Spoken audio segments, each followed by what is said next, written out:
हाय मेरे चुन्नू मुन्नू, कैसे हो आप लोग। आई होप कि आप लोग मस्त होगे, स्वस्थ होगे और बेस्ट होगे और अपनी पढ़ाई को जो है बोर्ड के लिहाज से बेस्ट तरीके से मेहनत से करते होगे।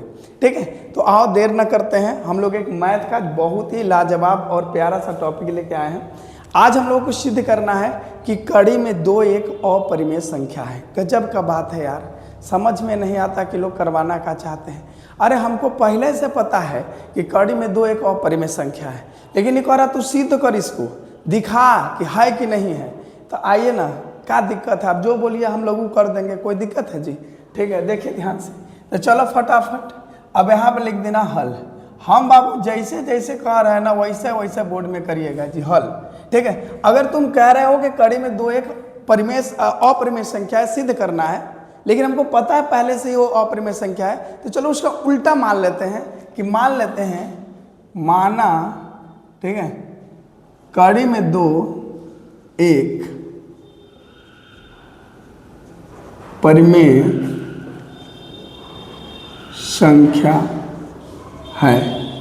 ठीक है, अब अच्छा बताइएगा, अगर जिसको आप परिमेय संख्या मान लोगे मेरे भाई, तब तो उसको तुम लिख सकते हो।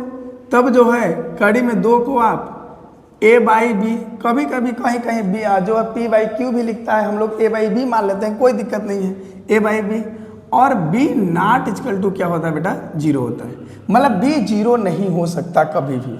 अब कहेंगे सर b जीरो क्यों नहीं हो सकता, जरा हमको समझा दीजिए। आइए साइड काम कर लेते हैं। इधर देखिए, छोटा सा टॉपिक में इधर समझ लेते हैं कि b जीरो काहे नहीं हो सकता। देखिए, अगर किसी भी संख्या का, चाहे वो 10/0 हो, उसका भी उत्तर इनफाइनाइट हो जाएगा। वो चाहे a बाई 0 हो, उसका भी आंसर क्या हो जाएगा, इनफाइनाइट हो जाएगा। मतलब दुनिया की कोई भी संख्या है, अगर उसका हर 0 हो गया तो वह अनंत हो जाता है, इनफाइनाइट हो जाता है। ठीक है, तो इसलिए हम कभी भी यहाँ b को 0 नहीं कर सकते। अब कहेंगे सर a और b क्या है, तो लिख देना कि जहाँ a तथा b सह अभाज्य है। ए तथा बी क्या है बेटा जी, सह अभाज्य है। अब कहेंगे ई कौन सी वाला है सर जी, सह अभाज्य वाला। मतलब सर ए तथा बी सह अभाज्य, अब ई कहाँ से ला दीजिए। सह अभाज्य का मतलब जानते हैं क्या होता है। सह अभाज्य का अर्थ होता है, ठीक है, इसका अर्थ होता है कि जो है कह सकते हैं अर्थात, ठीक है, HCF मतलब महत्तम समापवर्तक, मतलब जो है मसा कह सकते हो, मसा A और B का वो हमेशा कितना होना चाहिए, एक होना चाहिए।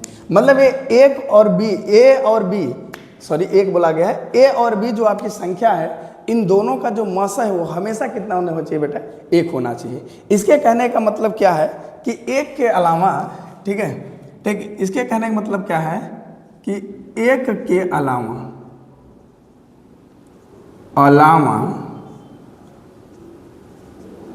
कोई भी है ना, कोई भी उभयनिष्ठ गुणनखंड नहीं होना चाहिए। जैसे हम कह दें कि मान लीजिए, जैसे और अच्छे समझाते हैं, जैसे सोचो कि मान लो तुम्हारे पास a है, तो तुम a को क्या लिख सकते हो, a गुणुत्ते 1। ठीक है, तुम्हारे पास b है तो b को b गुणुत्ते 1। और अच्छे समझना है, जैसे मान लो तुम वहाँ a की जगह पर लिए 2, तो 2 को क्या लिख सकते हैं, 2 गुणुत्ते 1। अगर यहाँ पे हम b की जगह पे 3 लिख दिए तो 3 की जगह पे क्या लिख सकते हैं, 3 गुणुत्ते 1। इसका मतलब है कि इनका जो उभयनिष्ठ गुणनखंड है, जो उभयनिष्ठ का मतलब होता है जो सब में मिले, मतलब दोनों में जो उभयनिष्ठ गुणनखंड है एक एक है। इसके कहने का मतलब बस इतना सा है। मतलब मेरे बच्चे, जैसे हम कड़ी में दो को जो है एक परिमेय संख्या माने, उसको हम a बाई बी के रूप में लिख दिए, b नॉट इक्वल टू 0 लिख दिए। a तथा b क्या है, आपका सह अभाज्य है। आपको ना बोर्ड में बस इतना ही लिखना है, कड़ी में 2 बराबर 1/b और b नॉट इक्वल टू, जहाँ a और b सह अभाज्य है, बस ये वाला बात और ये वाला बात। इतना बात से आपका कोई मतलब नहीं, कोई लेना देना नहीं है। इतना बात से आपका कोई लेना देना नहीं है, इससे कोई मतलब नहीं। ए वाली बात से आपको, जितना हमने ब्रैकेट में कर दिया, यहाँ पे बक्से में कर दिया, इस बात से आपको बोर्ड में कोई मतलब नहीं है। आपको बस कड़ी में 2 बराबर a/a हम आपको समझाने के लिए बता रहे हैं कि एक जो अर्थात HCF AB, मतलब जो संख्या a और b है, इनका जो HCF वो सिर्फ कितना होगा, 1 होगा। और इनके अलावा कोई भी इनका उभयनिष्ठ गुणनखंड नहीं हो सकता। जैसे मैंने एग्जांपल लेके समझा दिया कि देखिए जैसे इसका भी फैक्टर किए तो कितना आया 1, इसमें फैक्टर आया, तो इन दोनों में जो उभयनिष्ठ कितना आ गया बेटा 1 आएगा। इतनी बातें हो गई। अब हम लोग क्या करते हैं यहाँ पर इसका क्रॉस मल्टीप्लाई कर देते हैं। अब उधर की बातें हो गई, क्रॉस मल्टीप्लाई कर दीजिए तो क्या हो जाएगा, कड़ी में 2b बराबर a। भाई 2 का यहाँ पर जो बटे में उधर जाके तो गुणा हो जाएगा, यहाँ भाग है उधर जाके गुणा हो जाएगा, तो कड़ी में 2 का b में करेंगे तो कड़ी में 2 और ये तुम्हारा a ही है। अब इसके बाद क्या करना होता है, दोनों पक्षों का वर्ग करने पर, जब दोनों पक्षों का तुम वर्ग करोगे ना तो क्या मिलेगा बताओ, कड़ी में 2 b का होल स्क्वायर बराबर a का स्क्वायर। अब यहाँ से तुमको क्या मिलेगा बाबू, कड़ी में 2 का वर्ग करोगे तो 2 हो जाएगा, और b का करोगे तो b स्क्वायर हो जाएगा, a का करोगे तो a स्क्वायर तो है ही है भाई, उसको क्या करना है। तो यहाँ से हम इसको राइट कर सकते हैं आराम से, b स्क्वायर बराबर 2 को डिवाइड कर दीजिए, जैसे यहाँ पे मल्टीप्लाई में जाकर डिवाइड हो जाएगा तो a स्क्वायर बटे 2। ठीक है जी, इतना मिल गया। b स्क्वायर बराबर क्या मिल गया, a स्क्वायर बटे 2 मिल गया। हम कह सकते हैं यदि 2, ये जो 2 है, ठीक है, ये 2 a स्क्वायर को विभाजित करता है तो 2 a को भी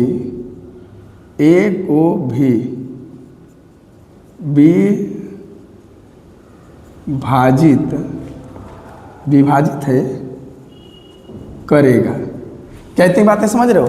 मतलब जैसे देखो अगर b स्क्वायर बराबर a स्क्वायर बटे 2 है, बटे 2 है, इसके कहने का मतलब क्या है कि a स्क्वायर को जो है a स्क्वायर को 2 क्या कर रहा है, विभाजित कर रहा है। तो यदि कह रहा है कि यदि जो है a स्क्वायर को 2 विभाजित करता है तो ये 2 जो है a को भी विभाजित करेगा। जैसे मान लो अगर एक जगह पर हम मान लेते कितना माने हैं 2, ठीक है, तो अगर 2 जो है 2 का स्क्वायर मतलब 4 को विभाजित करता है तो यह 2 को भी विभाजित करेगा। क्या इतनी बातें समझ रहे हैं आप? ठीक है, इसके कहने का मतलब ये है। इतना बातें हो गया जी। अब देखो करते क्या है, ठीक है, अब देखो करते क्या है। अब पुनः क्या करेंगे, मानेंगे, क्योंकि देखो अब हमने 2 को तो a स्क्वायर को तो विभाजित कर दिया, अब हमको b स्क्वायर को विभाजित करना है। अब हम क्या करें यार, b स्क्वायर को विभाजित करने के लिए b के बटे 2 को लाना होगा। तो हम लोग एक काम करते हैं, यहाँ पे पुनः मान लेते हैं। ध्यान से बस इतना रखना है कि अगर जो पहले विभाजित हो चुका होता है ना उसी को माना जाता है। तो हम यहाँ पे मान लेते हैं कि a बराबर, देखो अगर यहाँ पे कड़ी में 2 है तो कड़ी में 2 को मानेंगे, मतलब कड़ी में 2 है तो 2 को मानेंगे, 3 होता तो 3 को मान देते। तो a बराबर लिख देंगे 2m, ठीक है, a बराबर क्या लिख देंगे बेटा 2m। और इसको बना लो समीकरण नंबर 1। तो अपने a का मान जो 2m है इसको इसमें रख दो, तो क्या मिलेगा बाबू, b स्क्वायर बराबर 2m का होल स्क्वायर बटे 2।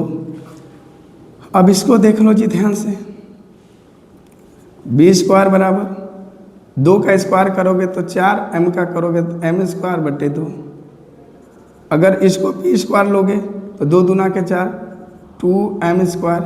अब तुम यहाँ से अगर m स्क्वायर का मान निकालना चाहो तो 2 इधर मल्टीप्लाई में जाके डिवाइड हो जाएगा, तो हो जाएगा b स्क्वायर बटे 2।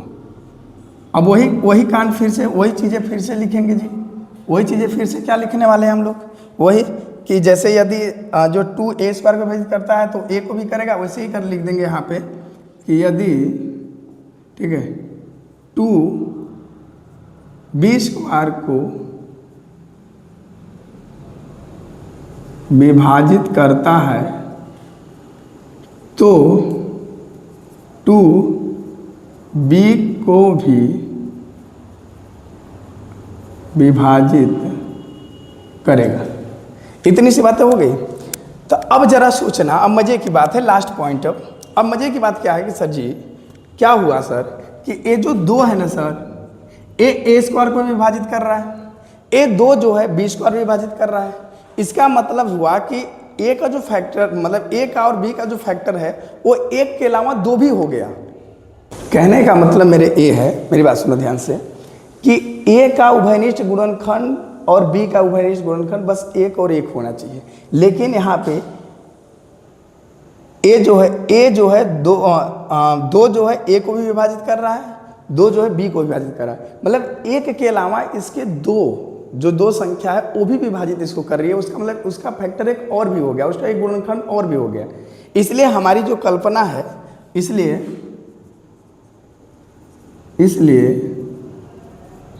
हमारी जो कल्पना है, ये हमारी कल्पना गलत है, ठीक है।